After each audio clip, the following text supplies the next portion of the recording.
Kinahan nga dunay tumor, usa sa gatusan nga nahatagan og hinabang sa Samal Island pinaagi sa Kapuso, Barangayan on Wheels. Ani ang report. Halos katunga sa iyang kinabuhi.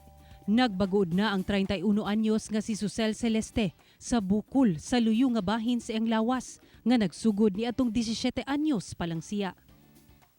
Ning bag-o lang, nasayrang usa kini ka klase sa hemangioma. Tinlisod kayo para sa kuwan ay nani ko.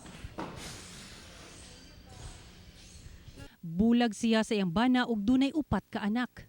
Busa bisan sa iyang kahimtang, naningkamot siyang mukita pinaagi sa online networking aron dunay mapakaon sa iyang mga anak. Mapasalamaton siya karon nga usa siya sa nahatagan og hinabang gikan sa GMA Regional TV.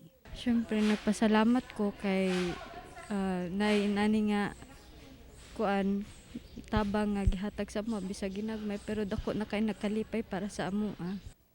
Si Susel ug ang gatusan pa ka benepisyaryo sa Barangay Mambago A sa Samal Island ilabihan ang kalipay sa nadawat nga hinabang pinaagi sa Kapuso, Barangayan on Wheels.